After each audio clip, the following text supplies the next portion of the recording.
Chapter 24 है ISC class 12th physics का। Okay, matter waves. देखो रेडिएशन जो होता है, रेडिएशन, इसका जो नेचर होता है वो टू टाइप्स का होता है। एक होता है उसका वेव नेचर और एक होता है पार्टिकल नेचर। ठीक है, रेडिएशन का नेचर टू टाइप्स का होता है, वेव नेचर और दूसरा particle nature. Okay, radiation sometimes behave as a wave and sometimes behave as a particle nature. Okay, sometimes behave as a particle. तो यहाँ पर इस पार्टिकल नेचर को हम इस चैप्टर में समझेंगे।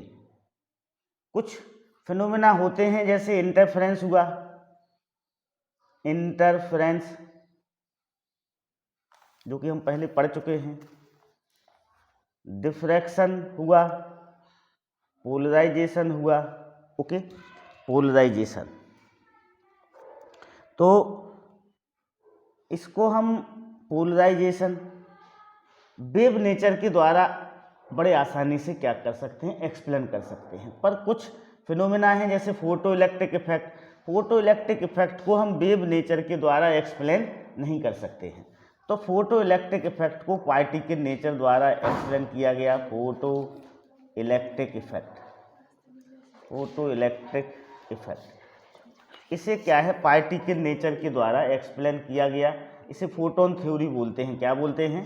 फोटोन थ्योरी या क्वांटम थ्योरी, फोटोन थ्योरी या फिर क्वांटम थ्योरी बोला जाता है इसे, क्वांटम थ्योरी। तो क्वांटम थ्योरी के द्वारा आसानी से क्या किया जा सकता है, एक्सप्लेन किया जा सकता है फोटो इलेक्ट्रिक इफेक्ट को। तो पार्टिकल, क्वांटम थ्योरी या फोटोन थ्योरी में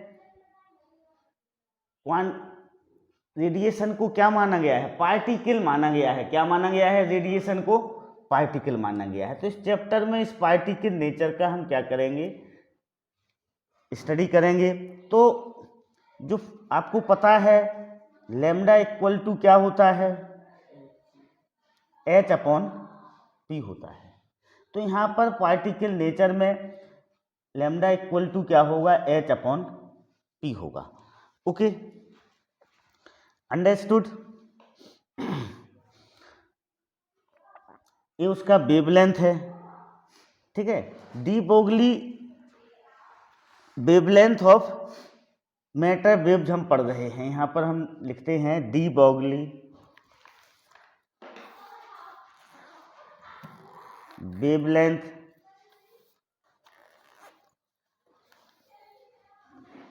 de Broglie wavelength of matter waves, matter waves, ठीक ना, de Broglie wavelength of matter wave. ठीक है, तो इस वाले फार्मूले का डेरिवेशन हम करते हैं lambda equal to h upon p। अब देखो आपको पता है E इक्वल टू क्या होता है, hf होता है। क्वांटम थ्योरी ऑफ रेडिएशन से एनर्जी ऑफ वन फोटोन कितनी होती है, E इंटू hf होता है। h यहाँ पर क्या है, प्लैंक कांस्टेंट है। f क्या है, फ्रीक्वेंसी ऑफ रेडिएशन है। ओके, बट हमें ये भी पता है कि E इक्वल टू क्या होता है, mc स्क्वायर होता है। E equal to mc square होता है। ओके, अब यदि हम इन दोनों E को इक्वल करेंगे तो क्या हो जाएगा, hf equal to mc square, hf equal to क्या हो जाएगा, mc स्क्वायर हो जाएगा। और m इक्वल टू क्या होगा, m इक्वल टू होगा hf upon c square, hf upon c square होता है। अब मोमेंटम बराबर क्या होता है, mass into velocity. Momentum equal to होता है mass into velocity. Momentum equal to mass into velocity होता है। ठीक ना, तो मास की जगह हम क्या लिख लें, hf अपॉन सी स्क्वायर, वेलोसिटी की जगह c, तो ये क्या हो जाएगा, hf अपॉन c हो जाएगा, या h इंटू एफ अपॉन सी हो जाएगा। अब देखो f अपॉन सी को हम क्या लिख सकते हैं, 1 अपॉन लेमडा लिख सकते हैं। एच अपॉन एफ अपॉन सी को हम क्या लिख सकते हैं, 1 अपॉन लेमडा लिख सकते हैं। तो ये हो जाएगा आपका एच अपॉन लेमडा। क्या हो जाएगा, एच अपॉन लेमडा। ओके, अपना ये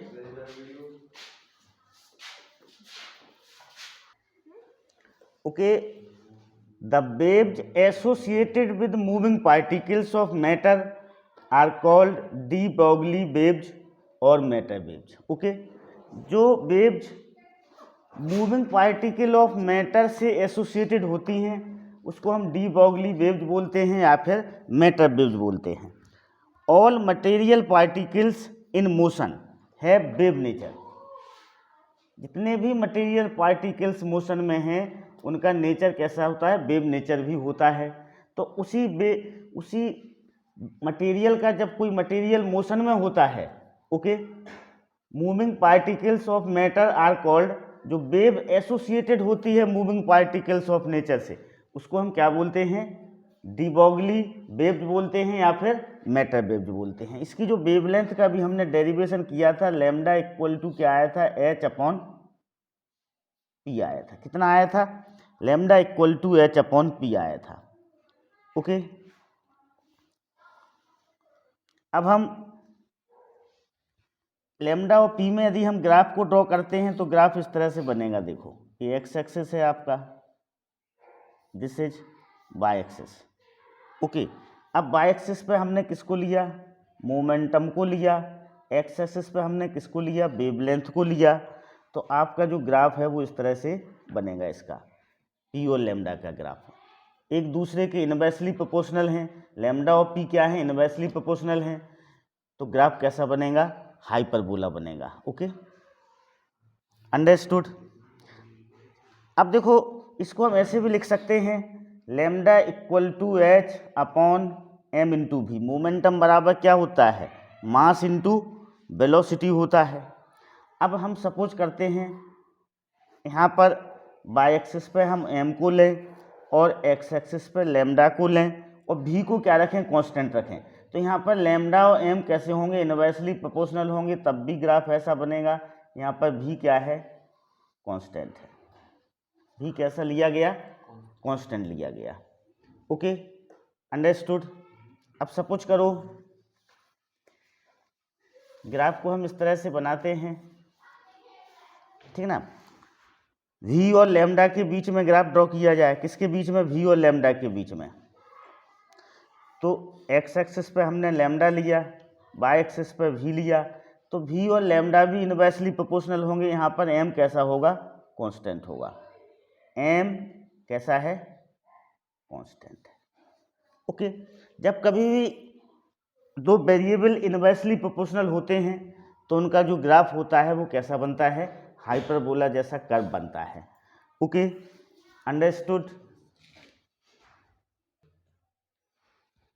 de Broglie wavelength of electron. Electrons क्या है, पार्टिकल है। जब ये मोशन में होता है तो ये वेव नेचर जैसा बिहेव करता है। तो इसकी जो वेवलेंथ को हम समझेंगे, लैम्डा इक्वल टू क्या होता है, एच अपॉन पी होता है।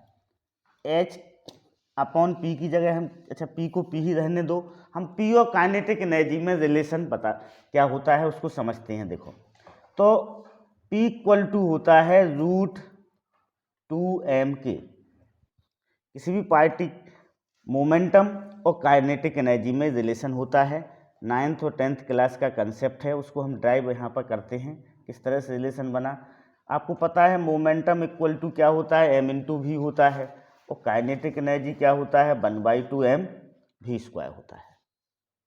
ओके, अब इस मोमेंटम का हम स्क्वायरिंग करेंगे बोथ साइड, तो क्या हो जाएगा, p² equal to m² v² हो जाएगा। p² इक्वल टू क्या हो जाएगा, m² v² हो जाएगा।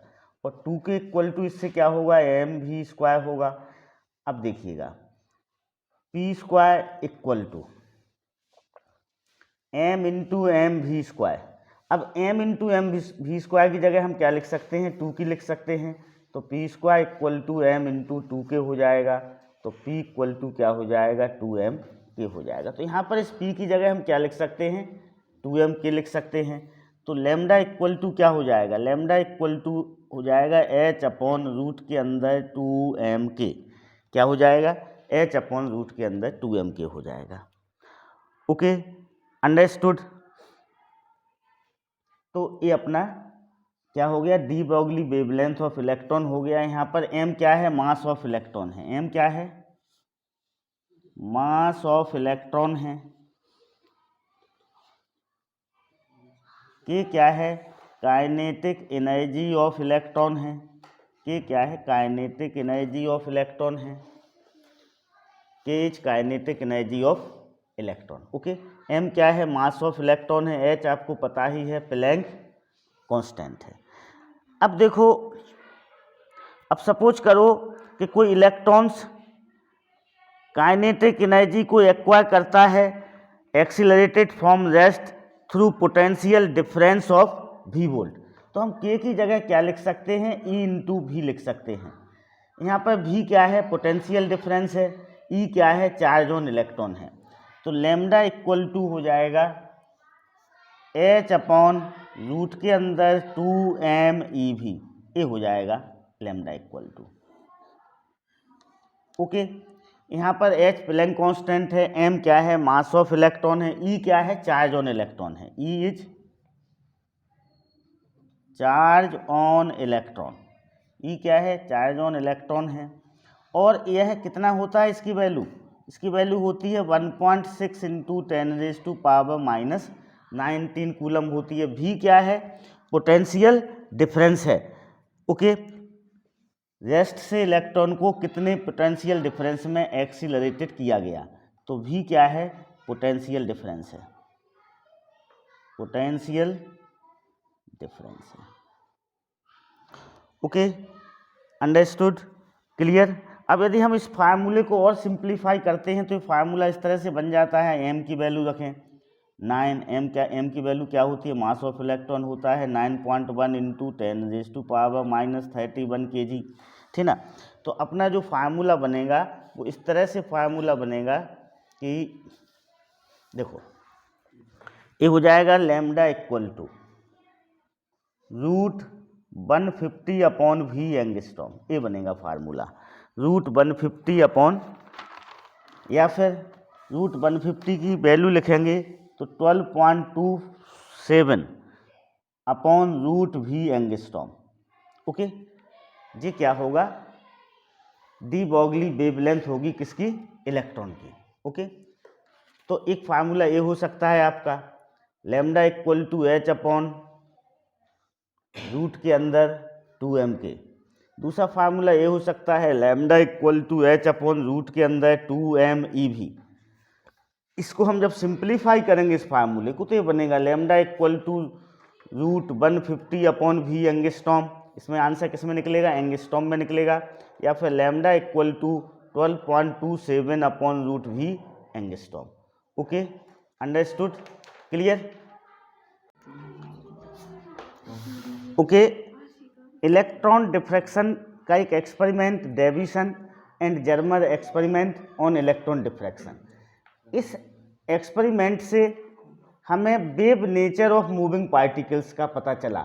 ओके, कि जो मूविंग पार्टिकल्स होते हैं उनका नेचर कैसा होता है, वेव जैसा होता है। Nature of moving electrons is wave nature. ठीक है, अब हम न्यूमेरिकल्स क्वेश्चंस की ओर बढ़ते हैं। तो अपना ये पहला न्यूमेरिकल्स है बुक का। ओके, फर्स्ट न्यूमेरिकल्स,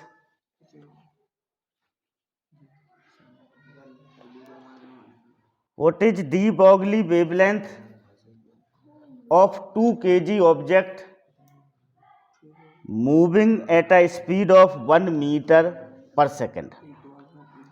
कोई 2 kg का ऑब्जेक्ट है, वो 1 मीटर पर सेकंड की स्पीड से मूव कर रहा है, तो हमें उसकी डी ब्रॉगली वेवलेंथ को क्या करना है, फाइंड आउट करना है। तो इसको हम करते हैं। Okay, this is first. Okay, first question हमें क्या दिया हुआ है, फर्स्ट क्वेश्चन में m दिया हुआ है 2 kg। m कितना दिया हुआ है, 2 kg।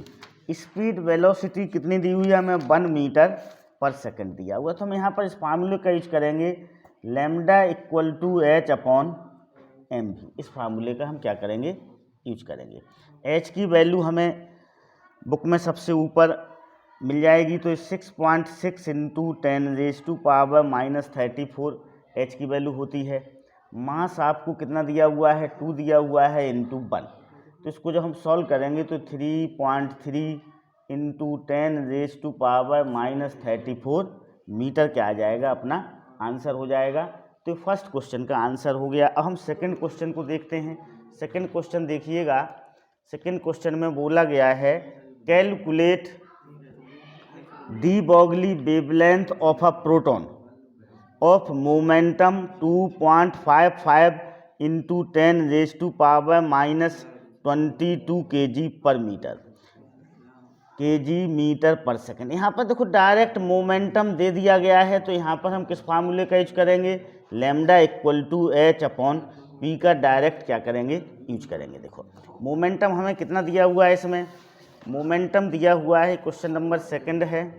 क्वेश्चन नंबर सेकंड में हमें पी दिया हुआ है डायरेक्ट। पी कितना दिया हुआ है, 2.25 इंटू 10⁻⁻22 kg मीटर पर सेकंड दिया हुआ है। पी 2.25 इंटू 10⁻⁻22 kg मीटर पर सेकंड दिया हुआ है। तो हम कैसे निकाल लेंगे lambda, lambda H upon P से हम लैम्डा को क्या करेंगे, डायरेक्ट फाइंड आउट करेंगे। एच की वैल्यू आपको पता है 6.6 इंटू 10⁻⁻34, पी आपको दिया हुआ है 2.25 इंटू 10⁻22 दिया हुआ है। हम इसको सॉल्व करेंगे तो हमें मिल जाएगा lambda equal to 2.59 into 10⁻12 metre. Okay, तो इस सेकंड क्वेश्चन का आंसर हो गया। अब हम थर्ड क्वेश्चन को देखते हैं। थर्ड क्वेश्चन में क्या बोला गया है, a moving particle has a de Broglie wavelength of 1.0 angstrom, what is the momentum of the particle. इसमें हमें डी ब्रोगली वेवलेंथ दी हुई है और मोमेंटम को पूछा गया है।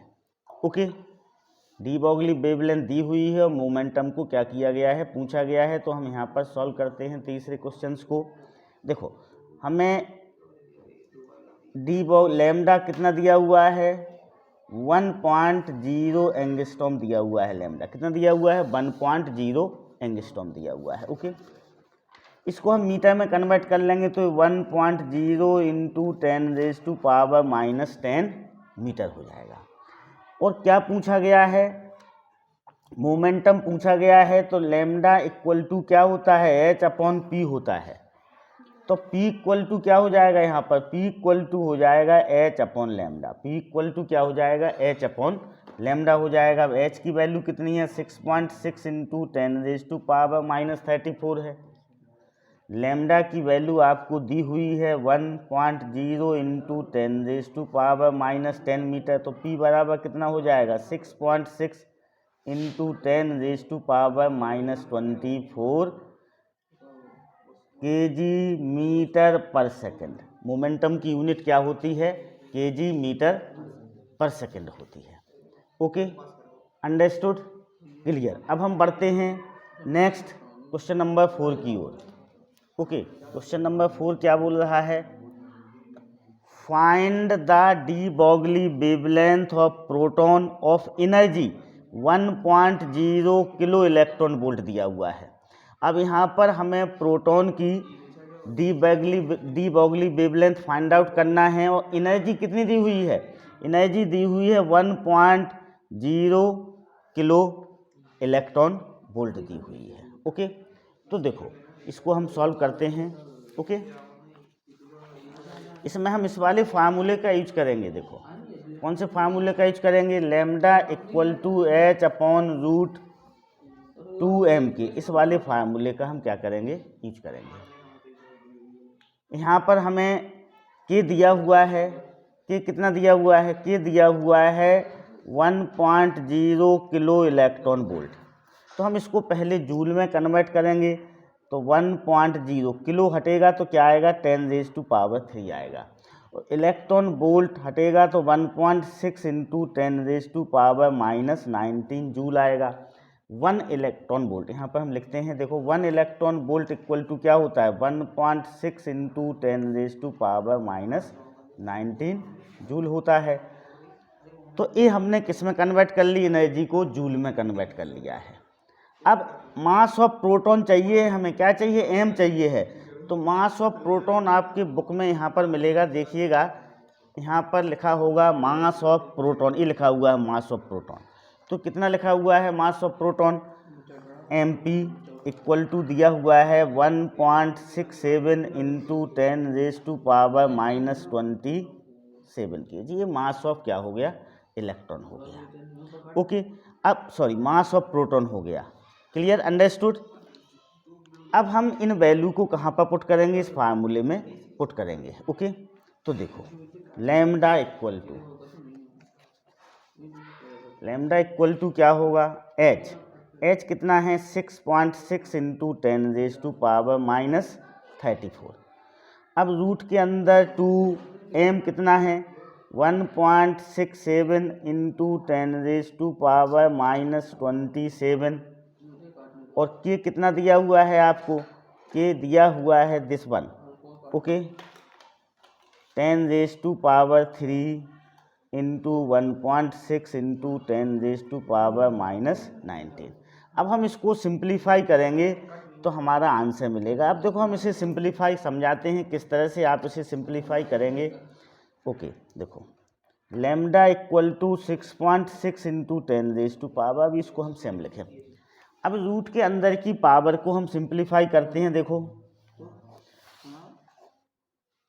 पहले तो ये 2 अलग लिख लें हम, 2 इंटू 1.67 इसको अलग लिख लें, इंटू 1.6 इसको अलग लिख लें। अब देखो पावर पर विचार करते हैं हम, यहाँ पर ये -27 है, ये 3 है, तो -24 बचेगा, पावर बचेगा कि नहीं बचेगा। तो ये हो जाएगा आपका, इस तरह से लिख लें अपन, चलो -27 + 3 -19, इस तरह से लिख लिया हमने पावर को। तो 27 में 3 जाएगा तो 24 बचेगा, और 24 में हम 19 ऐड करेंगे तो देखो this is 6.6 into 10⁻⁻34 upon root. Calculator की ज़रूरत पड़ेगी,